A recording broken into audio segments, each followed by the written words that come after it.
Good morning everyone, कैसे हैं आप सब। तो आज हम डिस्कस करने वाले हैं रिप्रोडक्टिव हेल्थ का वीडियो नंबर 5, जिसमें हमें जो बचे हुए मेथड्स हैं उनको डिस्कस करना है। टेम्परेरी मेथड्स आज हमारे खत्म हो जाएंगे कि कौन कौन से टेम्परेरी मेथड्स होते हैं जिससे कि जो प्रेगनेंसी है उसको अवॉइड किया जा सके। एंड जो मंडे को हमारा वीडियो आएगा, संडे को नहीं आएगा क्लास से रिलेटेड, तो मंडे को आएगा। मंडे को हम जो परमानेंट मेथड्स होते हैं उनकी बात करेंगे, ठीक है। तो आज का हमारा लास्ट लेक्चर है। हमने डिस्कस कर लिया है अब तक के वीडियोस में कि जो नेचुरल मेथड्स होते हैं वो कौन से होते हैं। उसके बाद हमने देखा बैरियर मेथड्स कौन से होते हैं। फिर हमने देखा कि आईयूडीज जो इंट्रायूटेराइन डिवाइसेस होती हैं वो कौन कौन सी होती हैं जिनको लगा के प्रेगनेंसी को अवॉइड किया जा सकता है। एंड फिर हमने देखा कि केमिकल मेथड्स कौन से होते हैं। तो ये हमने पढ़ लिया है। अब कुछ और मेथड्स भी हैं जो कि टेम्परेरी ही हैं, उनको हम डिस्कस करेंगे। तो उनमें पहला कि जो पिल्स होती हैं जो खाने वाली, ठीक है, ऑरल पिल्स, उनकी बात करेंगे कौन सी होती हैं वो, ठीक है, कौन सा उनके अंदर हार्मोन मिलता है, ये सब हम बात करने वाले हैं। कि कुछ ऐसी टैबलेट्स होती हैं जो कि खाने के लिए बनाई जाती हैं जिसकी वजह से भी प्रेगनेंसी को अवॉइड किया जा सकता है, ठीक है। दूसरा हम बात करेंगे इंजेक्शंस की, कि इंजेक्शंस भी होते हैं जिनके थ्रू ये एक तरीके से कॉन्ट्रासेप्टिव का काम करती हैं। फिर बात करेंगे इम्प्लांटेशन। अब इम्प्लांट कहाँ पे करना है, इंट्रायूटेराइन डिवाइसेस तो हमने कर लिया, जो कि यूट्रस के अंदर डिवाइस को लगाया जाता था। अब यूट्रस की बात नहीं करेंगे, मतलब गर्भाशय की बात नहीं करेंगे, हम बात करने वाले हैं कहाँ इम्प्लांट करना है। कोई डिवाइस होती है जैसे कि छोटी सी ट्यूब होती है सिलिकॉन की, वो यहाँ पे जो आर्म है, लेफ्ट आर्म, उसके अपर साइड में लगाई जाती है। वो भी सिर्फ जो स्किन होती है हमारी सबडर्मली उसको लगाया जाता है, जस्ट स्किन के नीचे। ओके, इम्प्लांट की बात करें।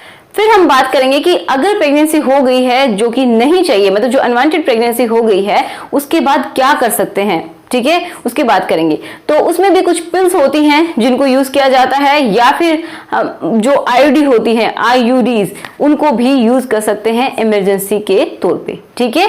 तो इमरजेंसी कॉन्ट्रासेप्टिव की बात करेंगे एंड में। तो यहीं पे हमारा वीडियो समाप्त हो जाएगा, ठीक है। तो अगर आपको प्रीवियस वीडियोस देखने हैं तो यहाँ पे लिंक दी हुई है प्लेलिस्ट की, सारे के सारे वीडियोस आपको मिल जाएंगे। ओके, तो चलिए शुरुआत करते हैं आज के वीडियो की। So my name is Ekta and आपका हम सबका YouTube channel study with me. तो चलिए पहला हम देखते हैं कि ओरल कॉन्ट्रासेप्टिव में जो पिल्स होती हैं, मतलब जो खाने वाली जो पिल्स होती हैं वो कौन सी होती हैं, किस तरीके से ये काम करती हैं। तो मैंने कुछ पॉइंट्स लिखे हैं ताकि कुछ भी मिस ना हो, अच्छे से आप समझ सकें, ठीक है। तो ये क्या होती है, इनको क्या बोल सकते हैं, OCP, मतलब ओरली कॉन्ट्रासेप्टिव पिल्स जो होती हैं। अब इनमें एक और कॉन्ट्रासेप्टिव पिल में आपकी बुक में दिया हुआ है NCERT में, सहेली नाम है, क्या, सहेली, ये जो कि बहुत पहले चलती थी। एंड नॉन स्टीरॉयडल है ये, मतलब जो स्टीरॉयड से बनती है वो कहीं ना कहीं हमारी बॉडी के लिए कैसी होती हैं, साइड इफेक्ट छोड़ के जाती हैं, लेकिन इनका साइड इफेक्ट बहुत कम है क्योंकि ये कैसी है, नॉन स्टीरॉयडल है, ठीक है। अब इनकी बात करते हैं हम कि ये जो पिल्स हैं ये कौन सी होती हैं। तो उसको आपको याद रखना है, उसका नाम सहेली। अब देखिए ये जो ओरल कॉन्ट्रासेप्टिव पिल्स होती हैं ये मोस्टली क्या होती हैं, ये होते हैं हॉर्मोन्स। क्या होते हैं इनके अंदर, हॉर्मोन्स होते हैं। और हॉर्मोन्स भी कौन से होंगे, प्रोजेस्टेरोजन, जो कि क्या है, एक प्रोजेस्टेरोन हार्मोन ही है, जिसको अलग तरीके से बोला गया है, आप इस तरीके से समझिए। या तो प्रोजेस्टेरोजन होगा जिसको हम क्या बोल सकते हैं, ये क्या, सिंथेटिक प्रोजेस्टेरोन है, ठीक है। जो प्रोजेस्टेरोन हार्मोन होता है वो सिंथेटिकली ये इसका नाम दिया गया है। या तो जब किसी भी पिल के अंदर क्या होगा, ये तो या तो होगा प्रोजेस्टेरोन होगा, या फिर प्रोजेस्टेरोन एंड एस्ट्रोजन दोनों मिला के कंबाइन करके भी टैबलेट्स आती हैं, ठीक है। तो या तो जो टैबलेट्स होंगी वो सिर्फ और सिर्फ प्रोजेस्टेरोन की हो सकती हैं, या फिर एस्ट्रोजन एंड प्रोजेस्टेरोन दोनों को मिलाने के बाद उनका कॉम्बिनेशन जो होता है उसकी भी ये पिल्स हो सकती हैं, ठीक है। इन दोनों का कॉम्बिनेशन भी हो सकता है, किसी का भी इनमें से यूज किया जा सकता है। सिर्फ और सिर्फ जो एस्ट्रोजन की है जो टैबलेट्स उनको यूज नहीं कर सकते ओरली कॉन्ट्रासेप्टिव के लिए, ठीक है। इसमें जो प्रोजेस्टेरोन एस्ट्रोजन का कॉम्बिनेशन है तो भी चल जाएगा, लेकिन अगर प्रोजेस्टेरोन अकेला है तो भी चल जाएगा। अब ऐसा क्यों है कि प्रोजेस्टेरोन क्या काम करता है, तो ये हमने आईयूडीज जब पढ़ी थी तब भी समझाया था। अब मैं आपको समझा देती हूँ कि किस तरीके से काम करती हैं, ठीक है। तो यहाँ पे मैं एक छोटा सा डायग्राम बना लेती हूँ। जैसे ये क्या है, यूट्रस है, ठीक है। यूट्रस के अंदर किस तरीके से काम करती हैं ये, कि हमें पता है जो हमारा ब्रेन है, ब्रेन में क्या है, हाइपोथैलेमस एंड इसके नीचे क्या होता है, ये पिट्यूटरी। अब पिट्यूटरी में भी जो इसका आगे वाला भाग है एंटीरियर पिट्यूटरी, यहां से एक हार्मोन निकलता है, ठीक है, GnRH, गोनेडोट्रोपिक रिलीजिंग हार्मोन, ठीक है, जो कि क्या करता है कि जो हमारी ओवरीज होती हैं, ओवरीज के अंदर, ये हमारी ओवरीज हैं, ओवरीज के अंदर ये क्या करता है, ये एक सिग्नल भेजता है किस चीज का, कि LH जो कि ल्यूटिनाइजिंग हार्मोन है एंड FSH। अब देखिए LH का क्या काम होता है, हम सबको पता है कि LH का काम होता है कि जो कॉर्पस ल्यूटियम होती है उसको मेंटेन करने का काम होता है, ठीक है, वो मेंटेन रहती है, उसके बाद ही प्रेगनेंसी होती है, ठीक है। एंड जो FSH है उसको भी मतलब ये इंड्यूस करता है, ये दो को इंड्यूस करता है, LH एंड FSH। LH का काम क्या है, एक तो वो ओव्यूलेशन को टारगेट करता है कि ओव्यूलेशन हो जाए, ठीक है, जो ओवा है वो बन के ट्यूब के अंदर आ जाए, यहाँ पे बनता है ओवा एंड ये ट्यूब के अंदर आ जाए। तो ये कौन बताता है, ये LH का ही काम होता है। साथ में इसका क्या काम है कि जो कॉर्पस ल्यूटियम बनती है यहाँ पे, तो उसको मेंटेन करके रखता है। अब जो FSH है उसका क्या काम होता है, तो FSH का काम होता है कि ये जो फॉलिकल्स जो ओवरीज के अंदर पड़ी हुई होती हैं, ठीक है, उनको क्या कराता है, उनकी ग्रोथ करवाता है, ठीक है, उनके अंदर इसकी डेवलपमेंट, एक तरीके से हम बोल सकते हैं इनकी डेवलपमेंट कराता है। कौन, FSH जो हार्मोन है, फॉलिकल स्टिमुलेटिंग हार्मोन, जो फॉलिकल्स हैं उनको स्टिमुलेट कर देता है। तो किसके लिए, कि वो ओवा में कन्वर्ट हो जाए, थोड़े से मैच्योर हो जाएं एंड ओवा में बन जाए। समझ में आया। तो ये दोनों एक तरीके से हम माने तो ओव्यूलेशन के काम में आ रहे हैं, ठीक है। एंड जो कॉर्पस ल्यूटियम यहाँ पे बनती है, जिसकी वजह से क्या होता है, जो प्रेगनेंसी है वो 3 मंथ्स तक मेंटेन रहती है, तो उसको भी ये बनाने का काम करती है, मतलब उसको मेंटेन करके रखने का काम करती है। समझ में आ गया। तो इतना ये काम होता है नॉर्मली जब किसी को कंसीव करना है। तो अब ये क्या काम करते हैं, प्रोजेस्टेरॉन, जैसे ही प्रोजेस्टेरॉन का लेवल बढ़ता है, अगर ओरली कोई कॉन्ट्रासेप्टिव पिल्स ले रहे हैं, प्रोजेस्टेरॉन या फिर इन दोनों का जो कॉम्बिनेशन है वो, तो होता क्या है, बॉडी के अंदर क्या हो जाएगा, प्रोजेस्टेरॉन का लेवल बढ़ गया। अब इसका लेवल बढ़ने से ये ब्लड के अंदर कैसे बढ़ता है कि ब्लड के अंदर घुल जाता है, तो धीरे धीरे वो रिलीज होता रहता है। तो ऐसा होने पे क्या होगा कि जो हमारा जो हाइपोथैलेमस है, इसके अंदर ये जो सिग्नल भेजता है कि GnRH को बनाया जाए, ठीक है, तो ये एक नेगेटिव सिग्नल भेजेगा। कौन भेजेगा नेगेटिव सिग्नल, प्रोजेस्टेरॉन। एक तरीके से ये इनहिबिट करने की कोशिश करेगा, मतलब उसको, उस चीज को रोकने की कोशिश करेगा कि ये अपने आप को एक्सप्रेस ना कर सके, GnRH अपने आप को एक्सप्रेस ना कर सके, क्योंकि अगर ये एक्सप्रेस करता है, अपने आप को शो करता है, तो ये इन दोनों को भी एक्टिवेट कर देगा। तो इसलिए ये क्या करेगा, इसके पास नेगेटिव इफेक्ट भेजेगा, मतलब इनहिबिटरी सिग्नल इसके पास भेजेगा, तो ये रिलीज नहीं होगा GnRH, ठीक है, गोनाडोट्रोपिक रिलीजिंग हार्मोन, मतलब जो गोनाड्स के जो हार्मोन है उनको एक्टिवेट करने के काम में आता है ये। अब जब ये एक्टिवेट नहीं होगा तो ये दोनों भी एक्टिवेट नहीं होंगे, और जब ये दोनों एक्टिवेट नहीं होंगे तो क्या होगा, जब FSH एंड LH दोनों ही एक्टिवेट नहीं है तो क्या हो जाएगा, ओव्यूलेशन नहीं होगा, ठीक है। साथ में कॉर्पस ल्यूटियम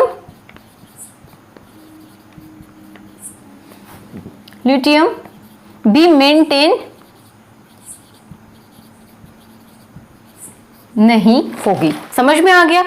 तो ऐसा क्यों होता है, क्योंकि जो प्रोजेस्टेरॉन है उसने इनहिबिटरी इफेक्ट भेजा, उसने इनहिबिट किया GnRH को। जब ये इनहिबिट हो जाता है, रुकता है, तो इसकी वजह से ये भी इनहिबिट हो जाएंगे और ये सब नहीं होगा, ठीक है। तो एक्चुअल में क्या हो जाएगा, फिर प्रेगनेंसी भी नहीं होगी। सीधी सी बात है, ओव्यूलेशन नहीं हो रहा, ओवा नहीं बन रहा, तो प्रेगनेंसी कैसे होगी। समझ में आ गया ये सब। तो इस तरीके से इस बेस पे ये काम करती हैं क्या, कॉन्ट्रासेप्टिव पिल्स। ओके, अब हम बात करते हैं कि इनका नाम देखिए अलग अलग दिया गया है। These are synthetic. अभी सिंथेटिक होती हैं, बनाई हुई एक तरीके से हार्मोन्स हैं, नेचुरल तो है नहीं, जो कि बॉडी के अंदर डाले जा रहे हैं। एस्ट्रोजन एंड प्रोजेस्टेरॉन ही होते हैं, एस्ट्रोजन एंड प्रोजेस्टेरॉन होते हैं, जिनका ये नाम दिया गया है यहाँ पे प्रोजेस्टोजेंस या फिर एस्ट्रोजेंस जो नाम दिया गया है, ये एक्चुअल में क्या है, ये प्रोजेस्टेरोन है एंड ये एस्ट्रोजन है। अब प्रोजेस्टेरोन जिसका नाम दिया जाता है मोस्टली दवाइयों पे, क्या होता है, लेवोनोर्जेस्टेरल। लेवोनोर्जेस्टेरल क्या है, एक हार्मोन है जो कि प्रोजेस्टेरोन कंटेनिंग है एंड एस्ट्रोजन कंटेनिंग कौन सा है, ये इसका नाम दिया गया है। ठीक है, अब है ये हार्मोन, इनको अलग अलग नाम से जाना जाता है मार्केट में। इथेनाइल एस्ट्राडायोल, ये क्या है, एक एस्ट्रोजन है। ठीक है, एस्ट्रोजन हार्मोन है। तो इस तरीके से ये प्रचलित है मार्केट में। अब देखिए, these pills are taken orally for 21 days daily. अब देखिए, इस चीज को हम समझते हैं, ये लाइन बहुत इंपॉर्टेंट है, इसको समझना बहुत ज्यादा जरूरी होता है। ये जो पिल्स हैं ये 21 डेज के लिए डेली ली जाती हैं। अब किस तरीके से ली जाती है, 5th डे ऑफ एमसी मतलब मेंस्ट्रुअल साइकिल के 5th डे से शुरू करते हैं एंड 25th डे तक ये सब होता है। अब इस चीज को मैं आपको एक जो टैबलेट होती है वही बना के दिखाती हूँ कि किस तरीके से इनको लिया जाता है, कौन से दिन से शुरू करते हैं। ठीक है, तो अब समझते हैं कि किस तरीके से इनको ली जाती है इन टैबलेट्स को। तो देखिए, जब मेंस्ट्रुअल साइकिल स्टार्ट होता है तो हम यहाँ पे स्टैंडर्ड मान के चले 28 डेज का साइकिल है। कितने दिन का है, 28 डेज का। ठीक है, तो ये टैबलेट्स जो होती हैं ये 21 डेज के लिए होती हैं। कितने दिन के लिए होती हैं, 21 डेज के लिए ये टैबलेट्स होती हैं। अब वो कब से शुरू होती हैं, तो यहाँ पे मैंने मेंशन कर दिया है कि जब मान लीजिए किसी फीमेल को, जैसे उसका जो पीरियड का टाइम है वो कितना है, 28 डेज का साइकिल है, मतलब 28 डेज के बाद वो रिपीट होता है। ओके, तो हम देखते हैं कि जैसे शुरुआत में 1 से लेके 4 तक किसी फीमेल को क्या होता है, किसी भी महीने की 1 तारीख से मान के चलते हैं, वहां से लेके और 4 तारीख तक ब्लीडिंग होती है। ठीक है, मतलब उस टाइम में पीरियड्स होते हैं। तो जो 5वां दिन होगा उस दिन से इन टैबलेट्स को लेना शुरू कर देते हैं। समझ में आ रहा है कि किसी भी मंथ में जब ये सब शुरू होता है तो 5 तारीख को, मान लीजिए स्टैंडर्ड हम मान के क्या चल रहे हैं, 1 तारीख से पीरियड शुरू होते हैं, तो जब ब्लीडिंग होती है तो उस टाइम में 4 दिन तक क्या नहीं करना, टैबलेट्स नहीं लेनी है। जब 5वां दिन होता है, तो मैंने ये डेज डाले हैं। ठीक है, ये कौन सा डे है, 5th डे, 5वां दिन है। इस दिन से लेके कंटिन्यू कितने दिन तक, 5 से लेके और 20 जो मैंने ब्लैक से जो बनाए हैं ना, इन सब में क्या है, ये हार्मोनल टैबलेट्स हैं। तो यहां से लेके ये यहां तक 25वें दिन तक, ठीक है, ये ली जाती हैं टैबलेट्स। कब से, 5th डे से लेके एंड 25th डे तक। इनके बीच में ये टैबलेट्स चलती रहेंगी, कंटिन्यू चलती रहती हैं। ये सहेली की बात नहीं कर रहे हैं, जो सहेली होती है वो ओरली ली जाती है, लेकिन वो वीक में 1 बार ली जाती है। ऐसा क्या करते हैं, शुरुआत में जब सहेली लेना शुरू करते हैं तो जो 2-3 महीने होते हैं तो उस टाइम ये जैसे वीक में 2 बार ले ली, ठीक है, इस तरीके से करते हैं। फिर बाद में बॉडी को आदत हो जाती है तो वीक में सिर्फ 1 बार ली जाती है। और जो सहेली होती है वो क्या है, नॉन स्टेरॉइडल होती है। ये आप याद रखिएगा। ये जो हम 21 डेज के लिए हैं उनकी बातें कर रहे हैं, जो कि डेली खाने वाली टैबलेट्स होती हैं। अब वो डेली कितने दिन तक खाई जाती है, 21 डेज के लिए। ठीक है, तो कभी कभी क्या हो जाती है, कुछ लेडीज भूल जाती कि कब से लेना है कब से नहीं लेना है। तो उनको समझ में आना चाहिए कि जब उनके पीरियड्स का 5th डे होता है उस दिन से शुरू करते हैं। उससे पहले तो क्या होगा, ब्लीडिंग चलती रहेगी, राइट। तो 5th डे से शुरू करके कॉन्टिन्यूअसली ली जाती हैं ये टैबलेट्स 25वें दिन तक। ओके, अब फिर इनमें क्या होता है, ये जो इस तरीके से लगी हुई होती है, ठीक है, मैं आपको पिक्चर भी दिखाऊंगी, यहाँ पे दिख रही होगी स्क्रीन पे। ये टैबलेट्स लेने के बाद ये जो मैंने रेड कलर से बनाई है, तो ये क्या है, आयरन टैबलेट्स हैं। क्या है, आयरन टैबलेट्स। अब ये क्यों दी जाती हैं, देखिए इनका प्रेगनेंसी से कोई लेना देना नहीं है, लेकिन ये इसलिए दी जाती है ताकि किसी फीमेल को ये याद रहे कि डेली आपको दवाई खानी है। ठीक है, क्योंकि 25 डेज के लिए तो 21 डेज के लिए तो ये हार्मोनल पिल्स खानी है, जो कि किसका काम करेंगी, कॉन्ट्रासेप्टिव का। अब ये जो आयरन पिल्स है, आयरन के जो टैबलेट्स हैं, ये इन डेज में ऐड कर दी गई हैं ताकि किसी की जो टैबलेट्स हैं मिस ना हो सके। ठीक है, और याद भी रहे। इनके ऊपर डेज भी लिखे हुए होते हैं, कौन सा दिन है उस हिसाब से डेज भी लिखे हुए हैं। तो ये क्या है, आयरन टैबलेट्स एक्स्ट्रा इसके अंदर ऐड कर दी गई हैं ताकि ये चीज मिस ना कर सके कि कौन से दिन की टैबलेट आपकी बच गई है। अब सब ये याद रहता है कि डेली टैबलेट्स को खाना है। ठीक है, तो ये आयरन टैबलेट्स बाद में खाई जाती हैं जब ये बंद हो जाती हैं। समझ में आया?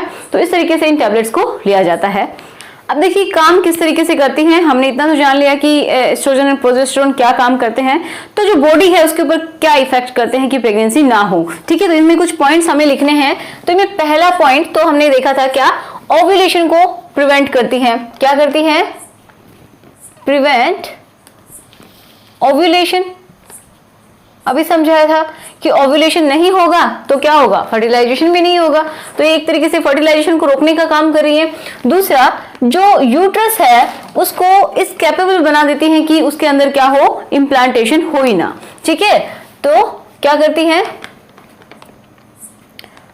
Uterus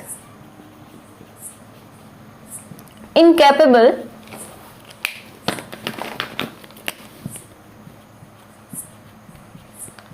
for implantation. ठीक है, इम्प्लांटेशन नहीं हो पाएगा। थर्ड, अब देखिए क्यों नहीं हो पाएगा, तो इस चीज को भी समझ लीजिए। प्रोजेस्टेरोन क्या काम करता है कि जो कॉर्पस जो यूट्रस के जो अंदर की जो लेयर होती है, सबसे अंदर की लेयर, वो कौन सी होती है, वो होती है एंडोमेट्रियम। तो ये एंडोमेट्रियम को क्या करता है, मेंटेन रखने का काम करता है। एंड जो एस्ट्रोजन है, एस्ट्रोजन क्या काम करता है, इसको बनाने का काम करता है, इसकी थिकनेस को बढ़ाने का काम करता है। ठीक है, तो एस्ट्रोजन ई से लिख रही हूं, एस्ट्रोजन क्या काम कर रहा है, थिकनिंग ऑफ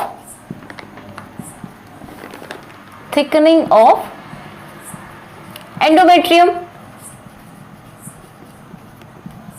ऐसा क्यों होता है, जब थिकनिंग हो जाती है एंडोमेट्रियम का, इसका मतलब कि उसके अंदर प्रेगनेंसी होने वाली है।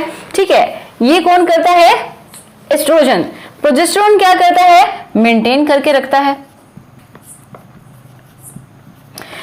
तो फीमेल की बॉडी को ऐसा महसूस होता है कि वो प्रेग्नेंट हो गई है, मतलब उसने कंसीव कर लिया है, क्योंकि देखिए एंडोमेट्रियम भी बनी हुई है। ठीक है, उसकी थिकनिंग भी हो गई है, क्योंकि ये सब कब होता है, जब कोई लेडी जो प्रेग्नेंट होती है तब होता है। ठीक है, तो प्रोजेस्टेरोन भी होता है, एस्ट्रोजन भी है, अगर दोनों ही मिला के कॉम्बिनेशन में दिए जाते हैं तो क्या होगा, थिकनिंग हो जाएगी। एंडोमेट्रियम की जो सबसे अंदर की लेयर है उसी के अंदर तो एम्ब्रियो जाके एम्बेड हो जाता है, उसके अंदर चिपक जाता है, तो उसके लिए थिकनिंग होनी चाहिए, तो वो हो जाती है।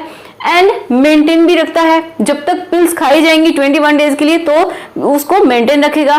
जैसे ही पिल्स बंद हो जाती हैं तो वापस से ब्लीडिंग शुरू हो जाती है एंड पीरियड्स आ जाते हैं। तो ये एक नॉर्मल साइकिल तो नहीं बोल सकते, ये किसके थ्रू करवाया जा रहा है, टैबलेट्स के थ्रू। आर्टिफिशियली बॉडी को ये दिखाया जा रहा है कि मतलब उसको शुरू में ऐसा फील होता है कि क्या हो रहा है, ओव्यूलेशन को रोकने के लिए ओव्यूलेशन रुक रहा है। ठीक है, टैबलेट्स की हेल्प से तो ऐसा लग रहा है कि वो फीमेल जो है प्रेग्नेंट हो गई है, क्योंकि उस टाइम में क्या नहीं हो रहा है, ओव्यूलेशन नहीं हो रहा, साथ में पीरियड्स भी नहीं आ रहे। लेकिन जैसे ही टैबलेट्स बंद की जाती हैं, 1 वीक के लिए इसलिए बंद की जाती हैं ताकि जो नॉर्मल साइकिल है वो चलती रहे, लेकिन वो एक्चुअल में नेचुरल साइकिल नहीं होती है, टैबलेट्स के थ्रू सिंथेटिक तरीके से हम बोल सकते हैं बनाई जा रही है। ठीक है, समझ रहे इस चीज को। अब देखते हैं हम नेक्स्ट और क्या काम होता है इसका, ये जो टैबलेट्स है और क्या करती हैं। जो सर्विक्स होता है, ठीक है, यूट्रस का जो माउथ है, या फिर इसको एक और नाम दिया जाता है कैप ऑफ वजाइना, तो यहाँ पे क्या है, म्यूकस होता है। तो उसको जब थिक कर दिया जाता है इन टैबलेट्स के थ्रू, क्या हो जाता है, थिक म्यूकस।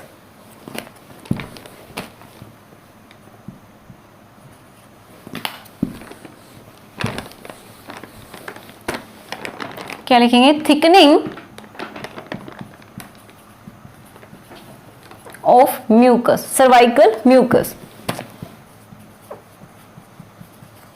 अब इससे क्या होगा, क्योंकि ये क्यों होता है, क्योंकि यहाँ पे पता चलता है कि एंडोमेट्रियम बनी हुई है अच्छे से, इसका मतलब प्रेगनेंसी हो गई है। जब प्रेगनेंसी हो जाती है तो ये जो सर्विक्स होता है, यहाँ पे म्यूकस गाढ़ा हो जाता है, जिससे अगर स्पर्म यहाँ पे एंटर करना चाहे तो भी नहीं कर पाता है। समझ रहे हो, तो ये थिक हो जाता है, जबकि यहाँ पे कोई प्रेगनेंसी नहीं हुई है, ये सब किनका खेल है, टैबलेट्स का खेल है। ठीक है, तो ये क्या हो रहा है, इसका वजह से भी प्रेगनेंसी नहीं होगी, तो ये एक तरीके से इस चीज को भी रोकता है। ओके, अब फोर्थ हम क्या लिख सकते हैं कि जो ट्यूब्स होती हैं इनके ऊपर भी इफेक्ट करता है ये, कि ये कुछ सीक्रेट करते रहते हैं, कुछ लिक्विड सीक्रेट होता रहता है, जिसकी वजह से क्या होता है कि जो ओवा होता है उसको भी हेल्प मिलती है कि वो आगे खिसके, एंड जो स्पर्म है उसको भी थोड़ी सी मोटिलिटी मिलती है। तो हम लिख सकते हैं कि प्रिवेंट मोटिलिटी ऑफ ट्यूब्स, जो फेलोपियन ट्यूब्स है, एफ ट्यूब्स लिख रही हूं, फेलोपियन ट्यूब्स की जो मोटिलिटी है उसको भी कम कर देता है। इसके अंदर क्या होते हैं, सीलिया होते हैं, छोटे छोटे छोटे छोटे इस तरीके से, जो कि ओवा को, जो एग बनता है उसको आगे इस तरीके से धकेलते रहते हैं। ठीक है, तो उसकी मोटिलिटी कम हो जाती है, एंड सिक्रेशन इसको भी कम कर देता है कि इसके अंदर जो लिक्विड जो सीक्रेट होता रहता है उसको भी कम कर देता है। तो ये 4 तरीके से ये काम करता है। तो सीधी सी बात है कि अगर प्रेगनेंसी को रोकना है तो क्या करना है, ओव्यूलेशन को स्टॉप करना है, म्यूकस थिक कर देना है, ठीक है, ताकि और ज्यादा क्या ना हो सके, स्पर्म एंटर ना कर सके। प्रिवेंट करता है ट्यूब्स के अंदर, इनके अंदर भी एक मूवमेंट चलता रहता है जिसको हम बोलते हैं पेरिस्टाल्टिक मूवमेंट, तो एक तरीके से वो भी कम हो जाता है और इसके अंदर जो सिक्रेशन होता है वो भी कम हो जाता है ट्यूब्स के अंदर। ठीक है, और क्या है, इसकी लाइनिंग को थिक कर देता है, जैसा कि आर्टिफिशियली ऐसा लगता है बॉडी को कि प्रेगनेंसी हो गई है। तो इस वजह से ये जो टैबलेट्स हैं ये हेल्प करती हैं कि प्रेगनेंसी ना हो। ठीक है, नेक्स्ट हम देखते हैं सेकंड वन, जो कि है इंजेक्टेबल। इंजेक्टेबल का मतलब है इंजेक्शंस, ठीक है, जिसके थ्रू क्या होता है 3 मंथ्स तक जो प्रेगनेंसी है उसको अवॉइड किया जा सकता है। अब इनमें होता क्या है, तो पी से मैंने लिखा है प्रोजेस्टेरोन, या तो प्रोजेस्टेरोन दिया जा सकता है या फिर प्रोजेस्टेरोन एंड एस्ट्रोजन दोनों का कॉम्बिनेशन भी दिया जा सकता है। किसके थ्रू, इंजेक्शंस के थ्रू। इनमें एक बहुत ही पॉपुलर नेम है जो कि है DEMPA, तो इसकी आपको फुल फॉर्म भी याद होनी चाहिए। ठीक है, डेम्पा, इसका मतलब क्या है, डिपोट मेड्रोक्सी प्रोजेस्टेरोन एसिटेट। ठीक है, तो इसका ये नाम है, ये आपको अच्छे से फुल फॉर्म याद होनी चाहिए। इस चैप्टर में बहुत सारी आपके पास ऐसी शॉर्ट फॉर्म्स होंगी जिनकी आपको फुल फॉर्म याद रखनी है। ठीक है, बहुत इंपॉर्टेंट छोटी छोटी टर्म्स हैं। अब देखिए ये समझ में आ गया, इसमें 3 मंथ्स तक क्या किया जा सकता है, प्रेगनेंसी को रोका जा सकता है। अब तक हमने देखा है कि प्रोजेस्टेरोन दे रहे हैं या फिर इन दोनों का कॉम्बिनेशन दे रहे हैं, बस उनका नाम थोड़ा सा अलग है। ओके, अब हम देखते हैं इम्प्लांट्स। थर्ड वन क्या है, इम्प्लांट्स, मतलब इसमें इंजेक्शन दिए जो कि लिक्विड बॉडी के अंदर डाला, हॉर्मोन्स डाले। अब ये इम्प्लांट्स क्या होती हैं, तो इस तरीके की कुछ डिवाइसेस होती हैं। ये इम्प्लांट्स छोटी छोटी डिवाइसेस होती हैं, किसकी बनी हुई होती हैं, ये सिलिकॉन की बनी हुई होती हैं। 6 छोटी छोटी ऐसे डिवाइसेस होती हैं, कैप्सूल्स बोल सकते हैं हम इनको। तो ये होती हैं जो कि क्या काम आती है, इनमें क्या होता है, ओनली प्रोजेस्टेरोन होता है। ये आप याद रखिए, जो इम्प्लांट किए जाते हैं, जो लेफ्ट हैंड है, इसकी जो अपर आर्म है ऊपर की साइड में, सिर्फ जो स्किन है उसके अंदर नीचे की साइड में डाले जाते हैं, मतलब जो स्किन है जस्ट उसके नीचे डाले जाते हैं। किसको, जो इनविजिबल है, बाहर से नहीं दिखाई देती, लेकिन जो इंडिविजुअल है उसको पता होता है कि कहां पे ये लगाई गई है, क्योंकि ये किसकी बनी हुई होती है, सिलिकॉन की बनी हुई होती हैं। देखिए मैंने लिखा भी होगा, प्रोजेस्टिन कंटेनिंग डिवाइसेस होती है, मतलब प्रोजेस्टेरोन है। अब प्रोजेस्टिन दिया गया है, देखिए इसके डिफरेंट डिफरेंट नाम से हमें इनको बोलना पड़ रहा है, लेकिन एक्चुअल में क्या है, प्रोजेस्टेरोन ही है। ये सिंथेटिक है इसलिए इनके नाम भी चेंज कर देते हैं। अब कहां पे इंप्लांट करते हैं, सबडर्मली, मतलब जो हमारी डर्मिस है उसके जस्ट नीचे सबडर्मली इनको इंसर्ट किया जाता है, हमारी स्किन के जस्ट नीचे। लेफ्ट अपर आर्म, ये जो हमारा लेफ्ट हैंड होता है इसकी जो अपर आर्म है ऊपर वाली साइड, यहाँ पे इनको इंसर्ट किया जाता है। इनमें स्पेशल टाइप की डिवाइस होती है जिसके थ्रू क्या करते हैं कि हैंड के अंदर, वो जो अपर हैंड है, अपर जो आर्म है उसके अंदर एक छोटा सा कट के जैसा लगाया जाता है, एक इंजेक्शन के जैसा होता है, जिसके अंदर इनको लोड कर दिया जाता है और ये स्किन के अंदर पहले डाली जाएगी। इसकी नीडल जैसी होती है जिसके अंदर ये कैप्सूल्स लोडेड होते हैं, तो इसको पहले इंसर्ट कराया जाएगा स्किन के अंदर। छोटा सा इंसिजन होता है इसमें, बिल्कुल, तो यहाँ पे इनको इंसर्ट कर दिया जाता है, 1 बाय 1 करके इस तरीके से इंसर्ट कर दिया जाता है। ओके, जो आपकी बुक में दी हुई भी है कुछ इस तरीके की ये इम्प्लांट्स होते हैं। समझ में आया? तो इनमें क्या होता है, ओनली प्रोजेस्टेरोन होता है। इनका एक नाम है प्रचलित, दूसरा नोर प्लांट्स भी इनको हम बोल सकते हैं। नोर प्लांट्स में क्या होते हैं, ओनली प्रोजेस्टिन कंटेनिंग होते हैं।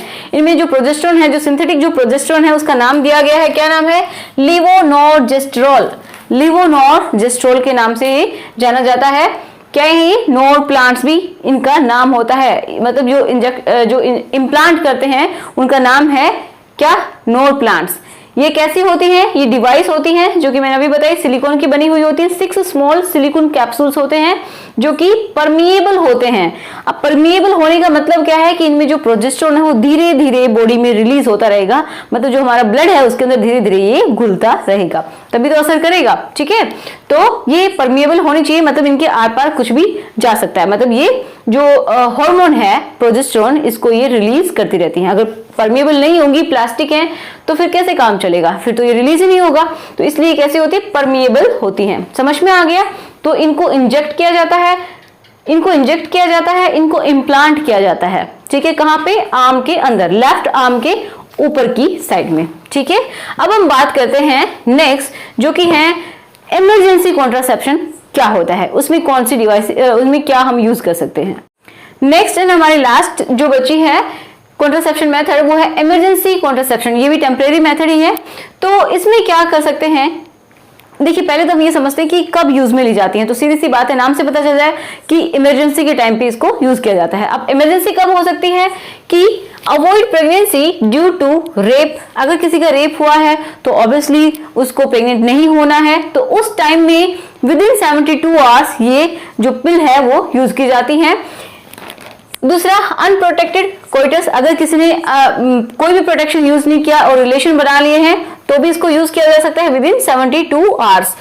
मिस्ड पिल्स, कभी कोई फीमेल अगर टैबलेट लेना भूल गई है, जो पिल्स खाते हैं वो लेना भूल गई है, तो भी इसको यूज किया जा सकता है। तो सिंपली हम समझ सकते हैं कि ये इमरजेंसी में यूज की जाती हैं, कि कभी गलती से भी रिलेशन बना लिए बट कोई पिल्स नहीं ली, कोई प्रोटेक्शन यूज नहीं किया, उसके बाद अगर लगता है कि प्रेगनेंसी हो सकती है तो उसको किस तरीके से प्रिवेंट किया जा सके। ठीक है, मतलब क्या है? अगर फर्टिलाइजेशन हो जाता है उसके बाद की बात है। अगर फर्टिलाइजेशन हो गया है, मतलब स्पर्म एंड ओवम मिल गए हैं, फर्टिलाइजेशन हो गया है, बट वो इम्प्लांट नहीं हुआ। इम्प्लांट कितनी देर में होता है? 72 आवर्स के बाद में ही होता है। ठीक है, तो उसको रोकने के लिए ये टैबलेट्स काम में ली जाती हैं। समझ में आया? तो पहले तो हम बात करेंगे किनकी। देखिए, मैंने स्टार से मिलके बना के बताया है कि पहले जो दो हैं वो किसमें यूज में ली जा रही हैं? जब 72 आवर्स के अंदर अंदर इनको यूज करना है। दूसरी वाली अगर प्रेगनेंसी हो जाती है उसके बाद की बात है। ठीक है, तो पहले इन दो को समझते हैं।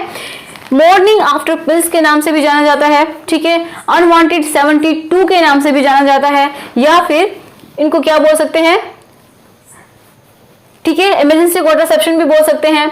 तो इन तीनों नाम से ये आ सकता है। ये कब यूज की जाती है? With in 72 hours of unprotected intercourse, कि जब 72 आवर्स से पहले पहले इनको यूज करना है। अगर एक बार इम्प्लांट हो गया, जो भ्रूण है एक बार यूट्रस में आके वो लग गया, चिपक गया, तो उसके बाद ये काम नहीं करेंगी। ठीक है, समझ लो। अब आईयूडी जो होती है, इंसर्शन ऑफ आईयूडी, ये भी कब काम करती है? With in 72 hours. तो ये भी एक बहुत इमरजेंसी कॉन्ट्रासेप्टिव का काम करती है। आईयूडीज जो होती हैं, जो हमने इससे प्रीवियस लेक्चर में पढ़ा है कि आईयूडीज को अगर विद इन 72 आवर्स में ही अपनी बॉडी में इम्प्लांट करवा लिया जाए तो प्रेगनेंसी को रोका जा सकता है, वो इम्प्लांटेशन नहीं होगा। ठीक है, गर्भाशय में जो बच्चा है वो नहीं चिपकेगा। समझ गए?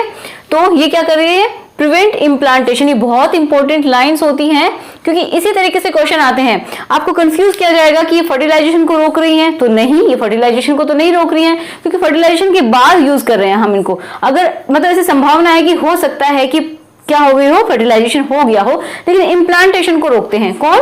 Emergency contraception. ठीक है, इसमें भी अब आगे हम देखते हैं आफ्टर प्रेगनेंसी। अगर प्रेगनेंसी हो गई है, ठीक है, 2 महीने से भी ऊपर की प्रेगनेंसी हो गई है, मतलब लगभग 2.5 महीने की, 50 डेज की प्रेगनेंसी अगर हो गई है, तो उससे पहले पहले मतलब 50 डेज, विद इन 50 डेज में ये टैबलेट्स ली जाती हैं, जिनका नाम आपको याद रखना है, बहुत इंपॉर्टेंट है, मिफेप्रिस्टोन। ये अकेली जो पिल है, ठीक है, वो ली जाती है, जो कि सिंगल पिल का काम, सिंगल पिल ट्रीटमेंट हम इसको बोल सकते हैं। इसका एक और नाम है जो कि मार्केट में मिलता है, RU486। ये एक सिंगल टैबलेट होती है और ये जो प्रेगनेंसी है उसको अबॉर्ट कर देती है। ठीक है, इसकी वजह से क्या होता है कि ये जो प्रोजेस्टेरोन के रिसेप्टर होते हैं, कहां पे? यूट्रस के अंदर, उन पे जाके बाइंड कर जाएगा। उनके ऊपर बाइंड करने से क्या होगा कि जो एंडोमेट्रियम है वो क्या हो जाएगी? डिजेनरेट होने लग जाएगी, मतलब अगर उसके अंदर इम्प्लांटेशन हो गया है तो क्या होगा, ब्लीडिंग शुरू हो जाएगी। समझ रहे हैं? अगर इनको क्या किया जाए, मिफेप्रिस्टोन एंड मिसोप्रोस्टोल, तो ये दो नाम हैं, इनका अगर कॉम्बिनेशन दिया जाए मिसोप्रिस्टोल एंड मिफेप्रिस्टोन, तो ये बहुत ज्यादा स्ट्रॉन्ग हो जाता है एंड 95% चांसेस हैं कि अबॉर्शन हो जाएगा। ठीक है, तो ये बात हम कब की कर रहे हैं, जब प्रेगनेंसी हो चुकी है, लगभग 2.5 महीने की हो चुकी है, तब की बात कर रहे हैं। ठीक है, और ये कब की बात है, जब हमें इम्प्लांटेशन के लिए रोकना है। ये कब की है, जब क्या करना है, इम्प्लांटेशन हो चुका है, उसके बाद प्रेगनेंसी को आगे नहीं होने देना है। ठीक है, आई होप आपको समझ में आया होगा सब कुछ। फिर भी कोई डाउट है तो मुझे कमेंट बॉक्स में लिख दीजिए, या फिर अगर आप लाइव चैट में होते हैं तो मुझे चैट के थ्रू भी आप लिख के बता सकते हैं। ठीक है, तो आगे हम जो मंडे को क्लास लेंगे तो उसमें हम बात करेंगे कि जो परमानेंट मेथड है वो कौन से हैं जिनके थ्रू प्रेगनेंसी को रोका जा सकता है। ठीक है, जिसको स्टेरिलाइजेशन मेथड भी बोलते हैं। तो आज हमारे खत्म हो जाते हैं सैटरडे के दिन सारे के सारे टेम्परेरी मेथड्स। मंडे को खत्म हो जाएंगे कौन से, परमानेंट मेथड, जिसमें सिर्फ 2 ही मेथड हैं जिनको हम करेंगे। उसके बाद ये जो कॉन्ट्रासेप्शन का एक टॉपिक है वो कंप्लीट हो गया है। उसके बाद मैं आपका टेस्ट लेना चाहूंगी, इसमें हम कुछ एमसीक्यूज करेंगे जो कि बहुत इंपॉर्टेंट होते हैं, उनको मैं आपके साथ डिस्कस करूंगी। तो प्लीज आपको कनेक्ट रहना है, अगर आप कनेक्टेड हैं तभी मुझे मोटिवेशन मिलता है, तभी मैं भी अच्छे से काम कर पाती हूँ। ठीक है, तो मिलते हैं नेक्स्ट वीडियो में। अब संडे को जो वीडियो आएगा वो हमारा होगा किससे रिलेटेड, अवेयरनेस से रिलेटेड। ठीक है, तो मिलते हैं संडे को सुबह 10 बजे। So thanks for watching.